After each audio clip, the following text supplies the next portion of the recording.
if we look at the number one killer of men, it's suicide, right?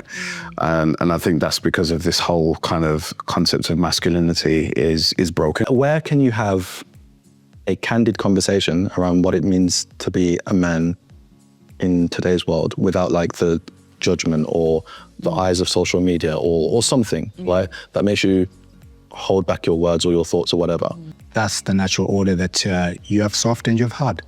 You have up and you have down. Those are the dualities. The problem comes when one side is overly pushed. We're all navigating the human experience, right? What is it to be a human? What are we here for? And it's so easy now in this environment of competition to just become material. We spoke earlier about masculinity and why there's such a need to hold on to certain aspects of it. Because I'll put it this way, that, some people fear that what they did to other people would be done to them if a level playing field is ever had.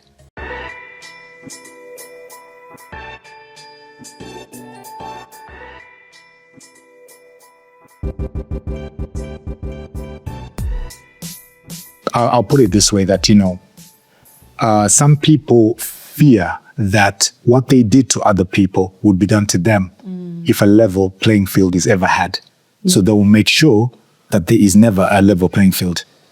Is that about race or masculinity, though? Is that what? The two in that aspect are intertwined, because in every race, there is a particular point where masculinity is concentrated. So as men of color, are you saying, or are you alluding to, that your masculinity is doubly affected by the context of society that we're living in terms of the Western world?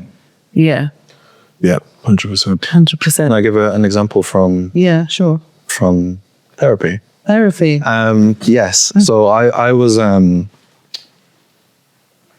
talking with my therapist around a situation that happened at work.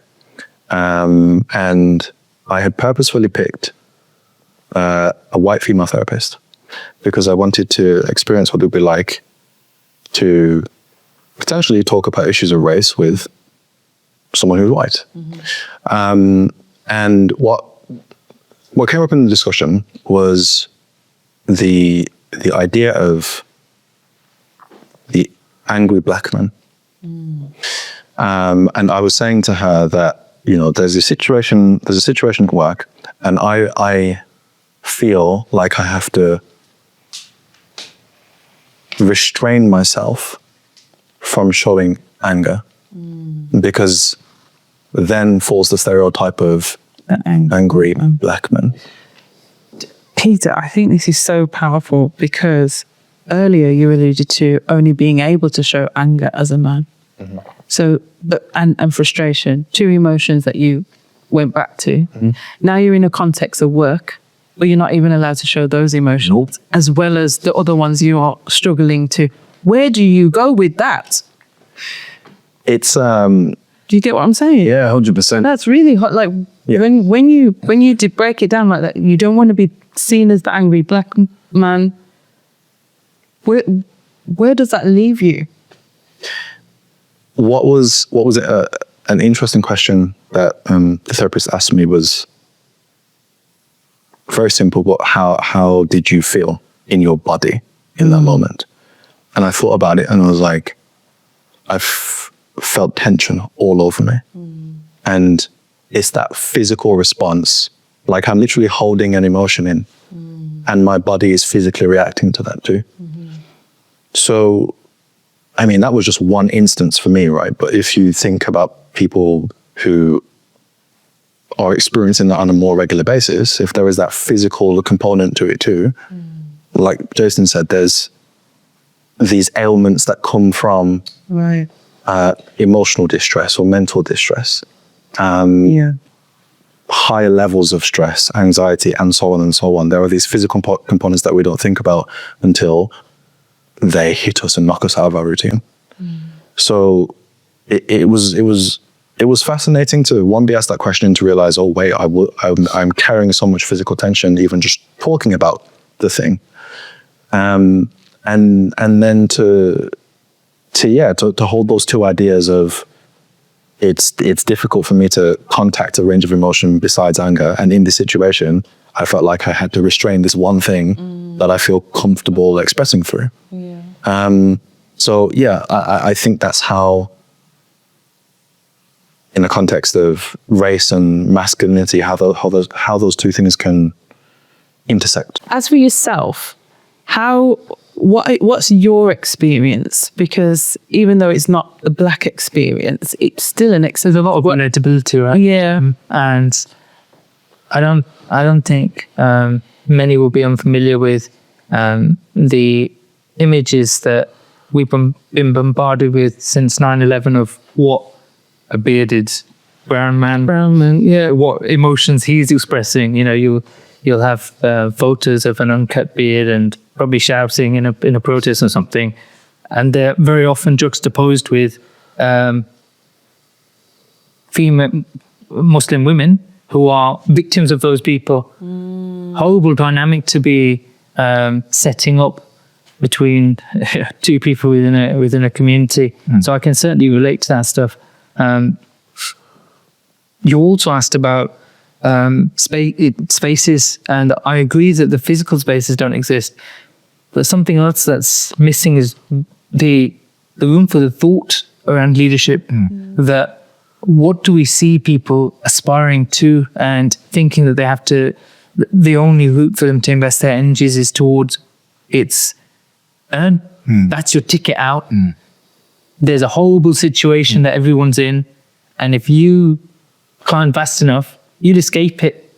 It's not about lifting you. Stay in your area, clean the streets, raise each other up. Actually, it's, can I earn enough to leave all of these people behind and move to a good area? Like we got out. Yes, exactly. Like it's just material. And so it's no wonder that people look at, or the young look at the mountain they have to climb. Nowadays, we're not even encouraged towards, we're starting to be encouraged towards entrepreneurship. But I think we read a book, didn't we, about how it was King of the Castle. It talks about in the US, at some point it was, high 80% of people were self-employed at one point, and now that's been flipped. And now there's just an expectation you're going to work for a corporation, and you're going to be ground down, and you're going to have to climb that ladder. And you look at it and you think, man, what's this all about? And we're not telling them aspire to be leaders who uphold certain values that embody certain traits, or refine your logic. You know, all of these things that we can value in a human being. Actually, we say, work to your exams. You've got mocks this year. You've got your exam next year. The next thing comes after that. And for what purpose? So then you can start earning. And so then, you're on the treadmill. Feed into the machine. Absolutely. It's all very mechanical, and the absence of spirituality in it. You spoke about spaces. Where they existed spaces, they're infiltrated and redirected. So something that is meant to create good, can be, influenced. We've seen so much, whereby an organization is doing good, or a group or whatever. Someone comes in who is not with the agenda, pretends to be with the agenda, redirects the whole focus. So what was actually good is now takes on another form. I say that to say we have to recognize that there is a designer of society. Society is designed. By who? This is a very good question. That's what we have to look at. We know there. No, because I think we need to talk about that, because you've mentioned it a few times. Yes. And I think as communities of color, we often speak in riddles to not, I don't know, we think the bogeyman's going to jump out and see himself. Like, so in terms of when we're saying society's being designed. White supremacy. Right. Okay. So, carry on. Yeah. So we're saying society's being designed by white supremacy. Yes. You spoke about masculine element that grips onto power, holds on to power, and almost holds on to a traditional, if you want to use that term, view of who should have what, when, where, how, and why. Right. So that's something that I cannot pinpoint a particular person and say, this is the person. But it's groups of people. Is it systemic? It is systemic. It is definitely systemic. Okay. You know, but all systems come from people. You know, the question we're looking at is who are those people? You know, who are those, you know, unspoken people that, you know, are direct education, that direct entertainment. You know, just going through the 9 areas of human relations, which is economics, education, entertainment, labor, law, politics, religion, sex, as in gender, and war. These are the 9 parts that we can look at as the system. We always talk about the system, but what is the system? It's these 9 parts in operation, wherever people interact. You know, so some people say the 1%, you know, is a term that is used. Whoever, what we have to look at is who seeks to lose if society goes in the right direction.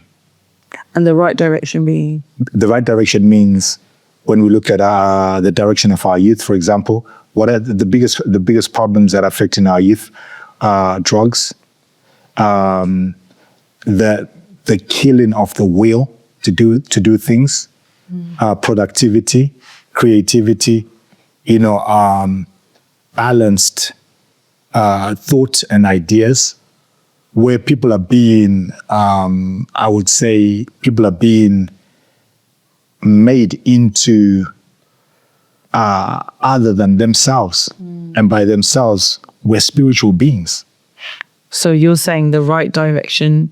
I think what I'm picking up from you is that, in your opinion... I'm sorry if I'm speaking in riddles. Can we just expel them? It's like, no. So I think what I'm picking up from you, though, is that the right direction is one that is led by spirituality. Is that what you're saying? Or without a doubt, there'd have to be spirituality, you know. But when you say spirituality, spirit doesn't necessarily mean good, because you got good spirit, you got bad spirit. Do you know what I mean? What we're talking about is what we said earlier: balance, whereby we're not harming each other, whereby we are progressing and advancing and helping each other. We were taking away, you know, Tupac's line comes to mind that, you know, take the evil out of the people and they'll be acting right. You know what I mean? Well, it's what you mentioned about the concept of the 9 areas of human activity, which is came up by Ngili Fuller. And he says justice is a thing that doesn't exist. Absolutely. And justice should be balanced between people and giving help to those who need it the most. But the people who need the most help are not getting that. So really justice, like you said, balance is that is the key. That is the key. How would you say you personally process accountability, especially when you've maybe hurt someone, intentionally or not? How do you hold yourself accountable as a man? Yeah, so I think the most important thing is about what you do about what it is. So for myself, I try to journal a lot. I really sit it down with my thoughts, you know, maybe a particular situation that's made me feel a certain way, or I've made somebody feel a certain way. So really accountability and then acting on what you've done is really important. So that's something that I do. I try and incorporate often, you know, and this is why, you know, reading is good, because it can become this kind of meditative process where because it provokes thought, you're able to reflect. That's really important. But then how do you reflect on your own life? You know, the end of each day, a man should probably, you know, take account and stock for, you know, how he's gone about his day, how he made others feel, how did he feel. All these kind of checking points are really important. And that's where I think journaling is really a powerful tool in order to connect with oneself and then, you know, really reflecting on what it is that you've done. And then sometimes, you know, like Peter, being in therapy, something that I have also adopted as well. But therapy comes in so many different forms, like the book club as well. You know, talking, sharing, etc. All these kinds of things. So yeah, I think for myself, the accountability piece has to be checking in and doing that and the reflecting. I love that, and I know that of you as well. So I know that that's, you know, a very true to form. What about for yourselves, like in terms of accountability? How do you hold yourself accountable? Well, a process of self-examination, you know, self-analysis, you know, and looking to see how you can self-correct, you know, because you feel it when you've done something wrong. Again, this is the spirituality aspect of it, you know, where you feel it. You know when you've done something wrong to somebody, you know when you've hurt people, and it doesn't feel nice. So talking about it, I definitely agree with what Jason said. You know, talking about it starts to, you know, unravel it, and you can look at it. You can talk to your brothers. You know, we can pray about it. You know, you can basically read, because that's conversation as well, and picking up of thought and applying that thought to your particular situation. You know, it comes from, what do you want the outcome to be? Yeah. You know, how do you want to resolve this situation? You know, especially if you can see that you are actually, you know, in error. You know, I'm also aware of a process of atonement. You know, that it is invariable that we're going to wrong at some point other people. You know, so, but we have a way to get back to rectitude. You know, but you cannot do it without at least confronting what has gone on. What has gone on? And I mean, I asked that question because one of the struggles I know, you know, of so many men is this idea of male pride, and getting over your pride and saying sorry or admitting you are wrong. Is that a real thing, or is that some? It is. Of course. But as to honest, you're not always going to be right. And actually, one of the dignifying aspects of being a human being is this capacity for thought, right? To understand, to grow. So building on what's been said, you seek to understand and then to assess, because there may be times where people say that they're offended, and you're going to have to stand by what you've settled on, because there's a greater good, or you're standing by your truth and your values. So it's not always that we have to be cowed by the inputs of others, but you're going to have to make that judgment, and you do so by assessing, what world do I want to live in? Yeah. Who am I supposed to be in this world? Yeah. Because there will be times where you can get away with stuff. You know, maybe as a manager, I can get away with treating someone in my team a certain way. But is that the world that I want to be walking in? Because one day I won't be the person in the top position, or maybe my child is going to also. So what we put out into the world, Absolutely. it reverberates, right? So you have to think about what energy you're putting out. We look at these stories, you know, of Pharaoh and all of these people, and we think, God, they were terrible, and we wouldn't be like that. Actually, we make the same decisions day in, day out. Are we going to be oppressive? Are we not going to? Because to restrain, and there's a saying of the Prophet about the strong man is the one that can control his anger. To be able to restrain yourself, that's self-discipline. That's a strong thing. Yeah, absolutely. Importantly, it's not that you won't feel it, because you will feel the anger, you will feel all of that, but the ability to then think about consequence, you know, what can happen, how far can things go? That's the, I think the element I just wanted to. I think on that, sorry, I think it's really important what you said, because I think as men, we don't know how to process anger effectively. So we would do it through maybe drink or, drugs, violence, or all these kinds of things. Maybe video games, which isn't actually that bad, but it's not really constructive. And I think if we can try to get men to learn how to process your anger because it needs to be processed. It can't be held. And Peter spoke some things about, and it's about the body keeps score. That stuff lingers in you, tension builds up in the body, and it's just stored. And then later on, you're going to feel it. So it's really important to do that. It's really important to have avenues where, your boss is being I don't want to swear, but your boss is being a dick at work or whatever. You've got to be able to channel that in a constructive way. And, this is why I advocate, being able to train, meditate, and all these kinds of things, and being able to talk and exchange views. It's really important. Absolutely. And I think I've picked up from you, the physical. It's definitely a channel, the journaling, the meditation, the spiritual. It's holistic. It's holistic. Yeah, so for me, it's always holistic. Yeah. We don't never want to compartmentalize these things, because I think that's a very Western concept. Right. It's just, if it's physical, it's spiritual, it's mental. Right. It's all these encompassing things, so it's holistic. And to use an analogy, because sometimes it sounds like quite a foreign idea, right? There's energy in the body, and of course, maintaining a car or something like that, you're going to get worn down, particularly if you're putting it under strain after strain after. You have to any sensible person is servicing a car at least once a year, right? So, yeah. That you have to release that tension and look after yourself, because it's so easy to think that you can continue in a way that's just hard pushing. And the older you get, you realize, man, I've got some mileage on me. I wish I'd have been a bit kinder, walked a bit slower, because we're here for the marathon. Yeah. Peter, I just want to ask you, because I think this speaks a lot to what you said earlier. Yeah. What is your way of processing now, just in relation to what Jason was just saying?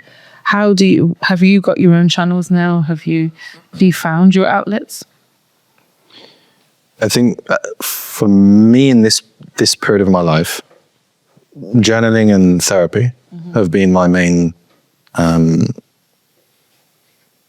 sources of getting thoughts out of my head. There's a lot of thoughts in my head, and I'm also aware that for a long time I have rationalized my way out of feeling things. So I think to come to your point about spirituality, per my spiritual beliefs, I'm being called to feel in this season of my life. Journaling is sort of how I get the thought onto paper, and then therapy is how I then, if you want, dissect that thought and what's the feeling there. And then I am learning how to, it sounds so strange, but I'm learning how to feel and to experience the emotion versus just reflecting on the emotion, because that's a quite cognitive thing. Yeah. But to experience the emotion is very different. I relate so much to what you're saying, because, and I won't share the person's information, but someone very close to me is a similar male also expressed that they didn't know how to label the emotions they were going through, and seeing that, and I thought that was strange. I was like, what? You don't know if you're sad or, but actually it was a very real thing, because he'd never been taught to do that. So he'd never been taught to, you're feeling sad, or you're, you're feeling worried, or whatever it might be. So he had no frame of reference, just stored the emotion and took it to other places. And I think what you've talked about in having that outlet because the body is keeping score. Yeah. We know that. Definitely. Internalizing emotion is depression and all sorts of things. So there's actually even a thing called genetic memory. Yeah. Where this is passed on to next generations. Absolutely. So it's very important to be able to look at what it is, the awareness, the awareness. This is what I'm going through. It reminds me of the Incredible Hulk, but he gets aware that, you know what, I'm getting angry here. You wouldn't like me when I'm angry. Is the thing. But the awareness comes and to be able to analyze that. Yeah. But it's a big one because we're talking about generations as well of a past type of trauma, and it's not just, it's across all the ethnicities on the planet, what is it? There's a saying that the evil that men do live after them. So these things are passed on. Are passed on, absolutely. There is actually, I think it's a disorder. The lady's name escaped me. A doctor in America, she coined that a lot of black diaspora. Yeah, I think post-traumatic stress syndrome. Yes. Yeah, so that's the genetic kind of code that's gone through the generations that have been passed down. I mean, it's just staying slightly on that topic of accountability. We've talked about self-accountability, but what about the communal aspect? How does the forum, for example, play a part in holding each other accountable as men, as a community? How does it provide that safe space? I think it's a continuation of what we're doing and what we're trying to accomplish. Ismail has been talking about, what else can we do to kind of bring the community in a little bit more, which, we're having discussions, about maybe doing a podcast so we can, tell people about some of the great books that we're reading, and also kind of break that narrative or destigmatize that men don't talk and men definitely don't read. Yeah. Do you know what I mean? Yeah. So I think it's a continuation of that, making sure that we come together at least, once a month, 11 months out of the year. We'll probably have, Christmas off just around that period, just because of people with their families and so forth. But just a continuation of that, really. I would like to see more of us come together, for sure. It is a challenge to get people in a room. We've been here for almost 3 years, but it's a challenge. Yes. Speaking, Boris. No, you go ahead. You're going to say? No, you go ahead. Are you sure? Yeah. I was going to say, speaking of the challenge, you've brought some of the books that are challenging you, haven't you? And that have challenged us. So just because this is about the forum, it is what you do. It is about reading, but it also that safe space. Yeah. Now, take me through some of the. So we'll start here. So this is this month's book, written by John Taylor Gatto. Weapons of what? Mass instruction. Oh, you see, I thought it said mass destruction. A lot before the weapons of mass instruction. Yes, by who? John Taylor Gatto. Right. So he's talking about the kind of dark world of compulsory schooling, right? Which is really interesting. I know, that looks compulsory schooling. What's that? The school we all hear. School as opposed to education. Yeah, there's two very different things. So he's talking about the systemic aspects of schooling, and the kind of people that it breeds, I guess. Yeah. I have the. And so I've got one here in my hands. The Will to Change, Men, Masculinity and Love. It's my favorite. Is this your favorite one? Do you want to talk about all switches? We have honorary member for cars. Okay, honor it just for a day. Yeah. I brought these out randomly, by the way.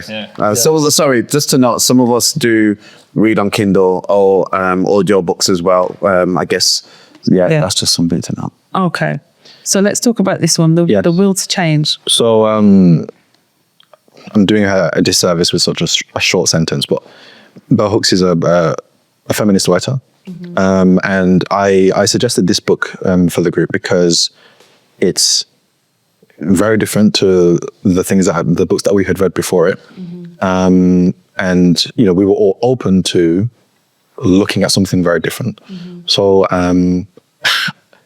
I did not anticipate what this book was going to bring in terms of conversation when I picked it. I was like, this is both his history, really interesting title, speaks to men. I would love to hear what a feminist writer, what her perspective is. And it was really challenging in the sense that, for me personally, she gives so many like really powerful examples. You know, she talks about how, you know, watching how her father,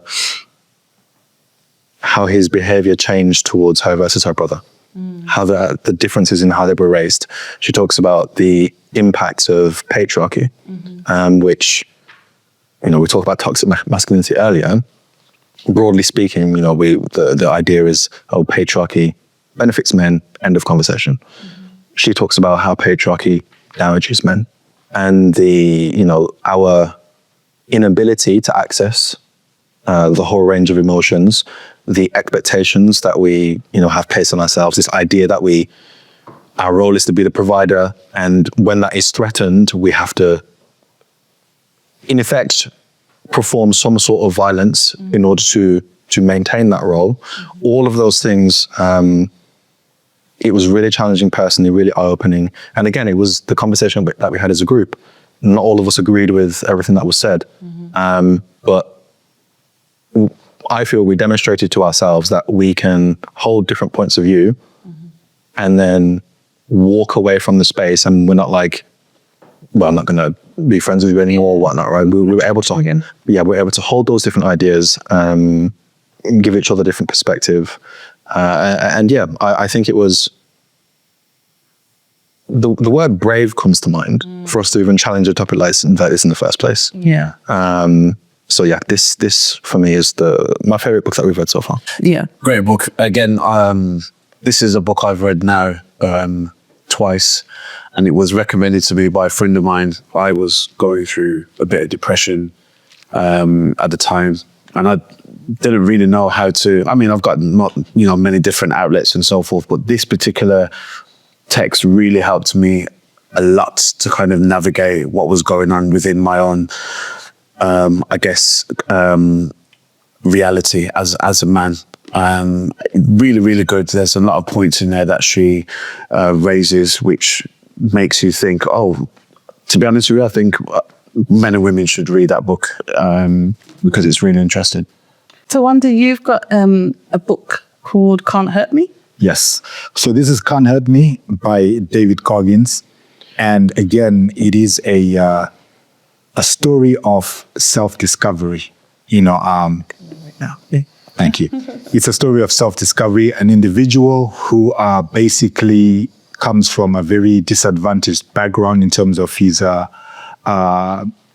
parenting, and he has a lot of confidence issues, and basically decides through circumstances and events to take himself on and to actually find the other person in himself, which is accountable, truthful, takes the path of least resistance, of most resistance rather, and basically does the difficult things. So why did this book resonate with you so much?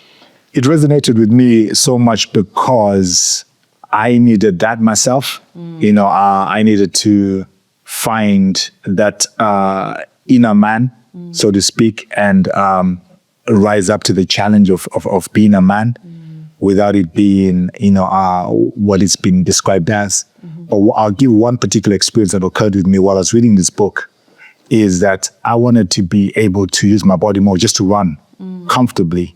6,000 miles, sorry, not meters. 6K, sorry, 6K. What is that? Okay. 6K, yes. Yeah. Just to run 6K comfortably. And he talks about, I don't stop when I'm tired. I stop when I'm done. So I had to challenge myself to get to that level, and I experienced the argument between my body, my mind, and myself. Right. And it was a very stark realization that I am not my mind and I am not my body, that these are components that I own. And so that's one of the reasons why this book resonated so much with myself, because I was able to actually witness the self and parts of self. Wow, I love that. You see the value of book club there. Yeah. Just from that, I bet all of us feel like we need to go. And after you finish reading it, you really want to go for a run. Yes, sir. I was on my first half marathon after our book club. It's incredible. Got a 5K soon. On that note, Ismail, what do we have here? So I've got King of the Castle by of the Guy Eaton, Choice and Responsibility in the Modern World. This is a bit of an older, I mean, actually, some of the books we read are even older. We've read one book by a samurai from the 1600s. But this one is set before what we now know as the modern digital age. Say diplomat, so he was based in Jamaica for a while, Egypt, I believe, and the UK was a British diplomat, talking about his reflections on what he encountered in Jamaica, and also as he'd become a Muslim, the ability to navigate what he saw as modernity encroaching on society, or the effects it was having on society, and the ability to navigate that as a spiritual person. Speed and how does speed affect our ability to process things and make good decisions? As we start to work in these huge organizations, how does that make accountability a bit diffuse? Because everybody plays just a small part. So can you, if you're just a guy that puts the shell on a bomb, are you responsible really? Because there's going to be 15 other people that are part of that assembly line. Yeah. How these things break down accountability. And so it was really about our connection to morality. There were so many themes that we found it quite tough, to be honest. What was it that really hit you? What was it that's resonated with you about this book? The one that The big inhale. there's so many. He writes quite poetically that can sometimes be frustrating. When you've fallen out of reading, and he keeps turning on his metaphors, and you're like, oh man, I've got to read. Can you just get to the point? But sometimes books need to be like that. You walk the hills and the routes that they take you on, and it all comes together in the end. So the thing that I keep coming back to is he talks about man sitting on a train and looking out, and he's traveling at speed, and he can't make out anything because it's just a blur. Similar to, he also talks about the waves, and he talks about choosing between the waves of the sea, that there's just so much movement. There's so much to keep track of that actually you're not able to make effective decisions and navigate as much. And what I'm trying to really inculcate at the moment is slowing things down, offloading some things, because you don't need to carry as much as we carry. Yeah.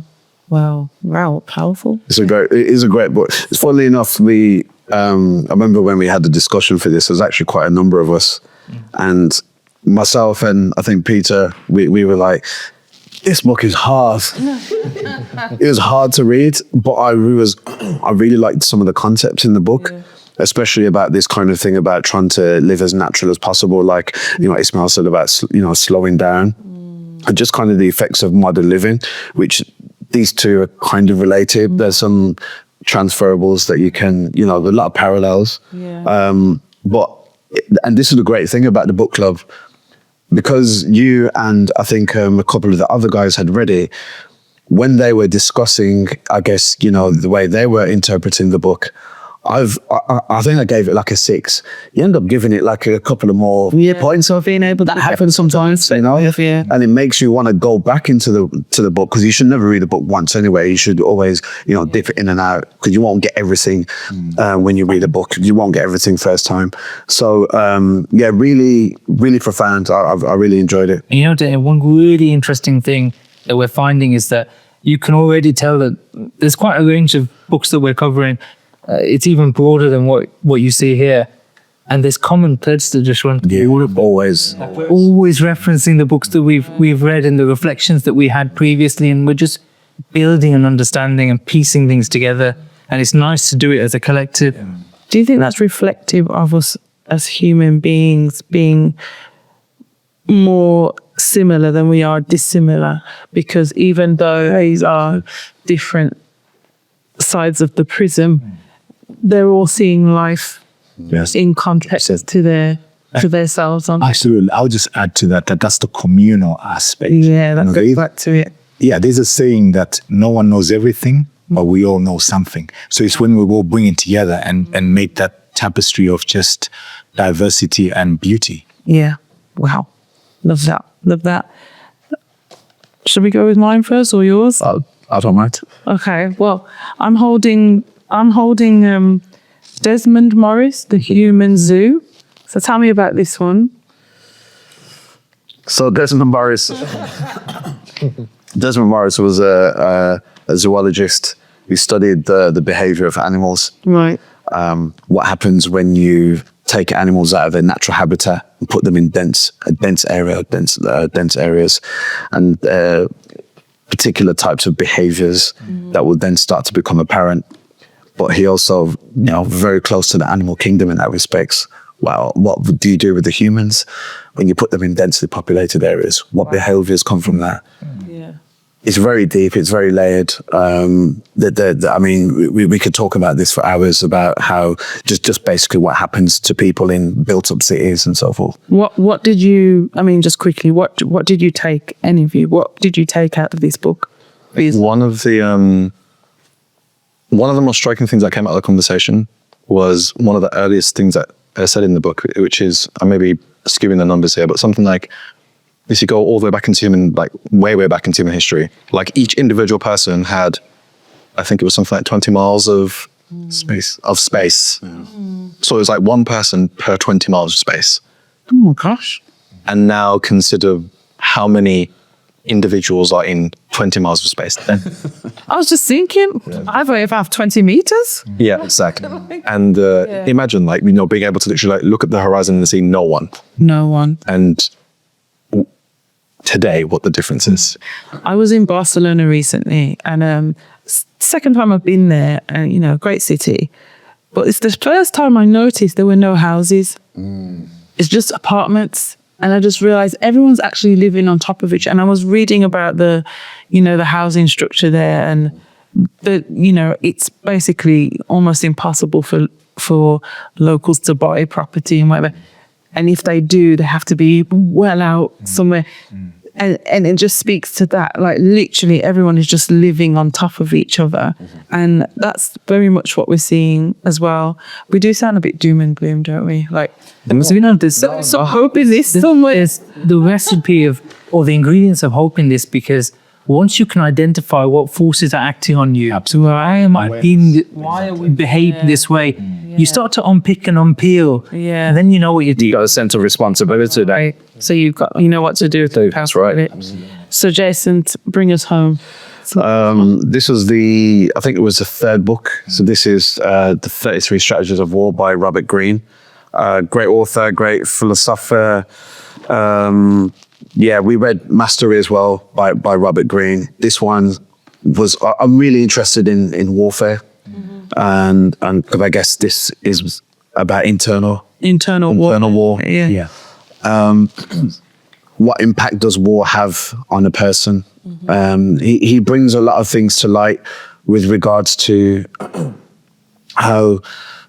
what was the reasons for war? How did people advance in war? What was there's a saying that goes, you never know someone till you fight them. And that's the internal fights of your own as well. How do you become familiar with yourself through putting yourself through challenges? And that's why I advocate, the importance of challenge, whether that is, doing some really difficult sums or going through, a book like War and Peace, which is like this massive, put yourself through challenges, whether that's, David Goggins, this was, doing ultra marathons, but they're running for like a couple of days or whatever it is, I'm now going to learn about myself. And this is really what this is about. My favorite chapter in this book is create a sense of urgency and desperation. I'll just read the kind of which is called the death ground strategy. So create a sense of urgency and desperation. You are your own worst enemy. You waste precious time dreaming of the future instead of engaging in the present. Cut your ties to the past, enter unknown territory, place yourself on a death ground where your back is against the wall and you have to fight like hell to get out alive. Wow. And that chapter really hit home for me because, again, like with the Guy Eaton thing about, you know, you're on a train and you're seeing things just whiz by, and just like, we don't have this thing where we're being present. We're so distracted. And this book club really is a resistance against the attention economy of people constantly being staring at a screen. And now this screen, you know, we've got AI and all these kinds of things, and it becomes their God almost, you know? Yep. And people are not really present. And, you know, you speak to your friends and stuff like that, and they're on the phone, you know? It's, so yeah, really, you know, this whole movement, I guess, is really a resistance against that. But yeah, great book. Great book. Very good book. I love that. Can I add to what Jason said? Yeah, sure. And I think, you know, we see the world breaking out in war. And you may think, well, is that not sort of contradictory? But the aspect of it is that it's the real war is the war with self. The war of balancing the self. You know, in Islam, it's called jihad.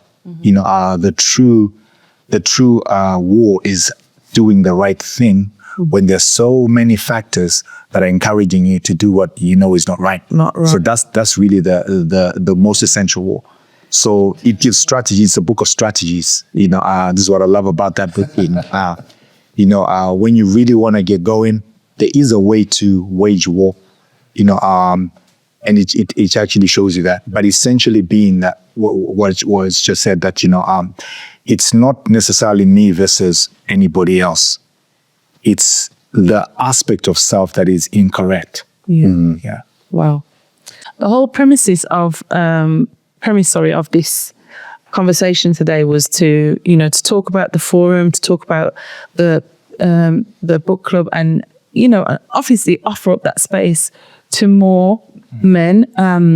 So if anyone's watching this and thinking, yeah, this is for me, how do they interact? How do they get in touch? Yeah, we're old school, man. We're not on socials in that respect like that. So it's the forum book club at gmail.com. We have a WhatsApp group that we tell you what the book is going to be next and the location, and that's about it. We're trying to keep it as minimal as possible. Okay, so that's email, the forum book club at gmail.com. Yeah. You have a WhatsApp group. We have. But that you probably won't get access to the WhatsApp group immediately until you've done some due diligence. Initiation. What's the initiation? How many? We're still figuring it out. Let's put it with a more piece. So maybe an essay, I'm not sure, but okay, brilliant. And you meet monthly, is that right? Yeah, just once a month. Why? This is your pitch now. Why should people join? Why should men come along? Why should? Well, reading is important, number one. I think that's really key. And talking as well is I think is really important. Sharing, coming together, you know, community. We have a little small community, and sharing and exchanging ideas through the medium of literature is, I think, is a great way. It's not that anyone should come along. It's that those that resonate and are feeling that yearning or that lack, they should come along, because there's this common phrase, and we were discussing it earlier, right, about finding your tribe, that we can feel so isolated in modern society. It's really important to find those that you can engage with, you can grow with. So it's really important. So far, we've done a good job of keeping very respectful meetings. We disagree quite significantly sometimes, but because we're all on the same wavelength, it's a really healthy space. So that brings me really to the end, which is the question that I ask all my guests on every show.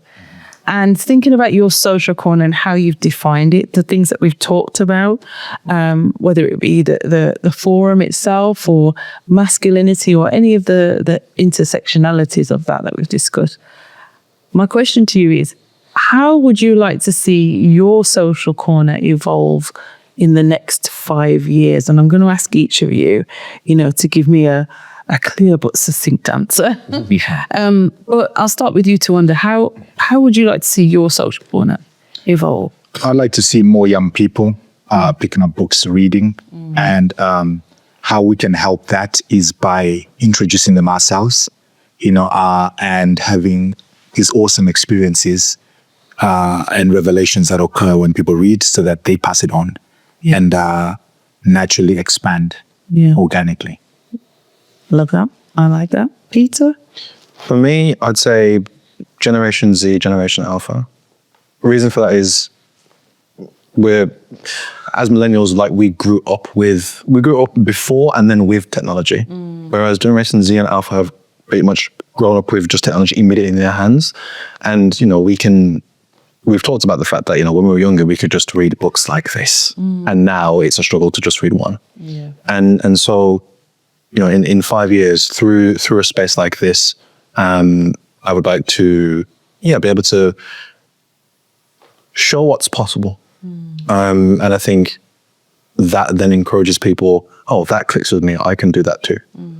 So by showing what's possible and providing a template for that, I think that encourages, especially those two generations, because I believe the younger that you're able to create a positive influence, the more impact that will have over that person's lifetime. Okay. Thank you. Jason? My social corner. I'd like to, I think there's a number of things, but I think what I would like to really see is people becoming the best versions of themselves.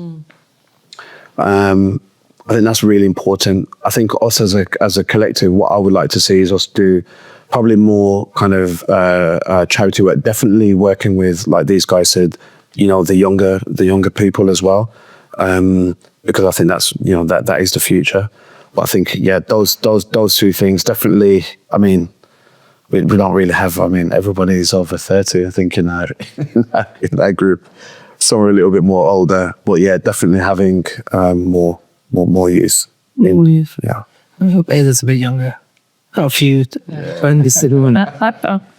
And Ismail, what about yourself? I'm going to be cheeky and define my social corner as the UK. Okay. Because, I reflect on how much there is to cherish, and looking at, the certain, we can say, the multiculturalism that I've grown up with gives so much opportunity for understanding in a way where if I grew up in a homogenous society, maybe I wouldn't have had the scope to learn and absorb as much as I have. And I think that there's something really worthy of cherishing and championing in the UK that we're starting to forget. Yeah. And I really hope that two things I want to see in 5 years' time, that people are setting up initiatives like this or otherwise, things that speak to them to try and contribute to society rather than just write it off or dismiss it. And also that we start talking more. It's crazy that we live streets away from each other and we don't know what food we eat, and we have weird ideas about, they do this stuff and they only have these kind of, their bad intentions towards us. Really, that if we can strip back all of the labels like we've been talking about today and start connecting within our communities, we can have a really beautiful country. But and this is what this project is so why it's so powerful. You have huge media engines that don't want good for us.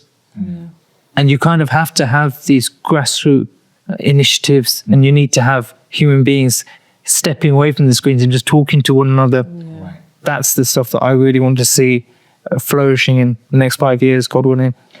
Can I add to that? Yeah. That's your phrase. Can I add to that? Go on. Yes, I totally agree. I also spoke a lot about that society has a designer. So I'd like to see, a social corner, discover who's designing society for them, but more so take hold of the designing for their own selves. That's powerful. That's very powerful. Take hold of the designing for themselves. I think that ends the episode nicely. Thank you so much, gentlemen. Thank you. Thank you.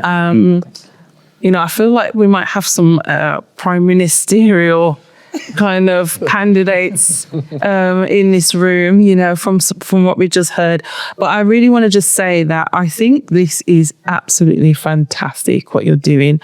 And I think that what you've created here is a wonderful space, a healthy space for men to be men and to share and talk and do all the things that are important and necessary for your continual development, growth, and spiritual, holistic development as well. So, congratulations on 3 years. It has Almost. I must say, honestly, I'd be remiss if I didn't say this, but a lot of credit to Jason.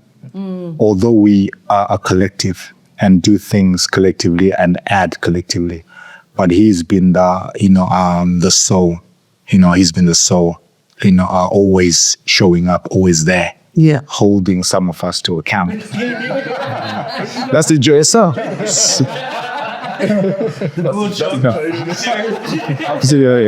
He doesn't have big arms for no reason. Can't put him like that. It's his strategy of war. 33 of them is door as well. But no, honestly, we've been sometimes difficult, but he's prevailed. So, Yeah. salute. Salute to you, Jason, and salute to you all. Yes. And on that note, that's the end of the episode. Thank you so much for joining. G. Cool.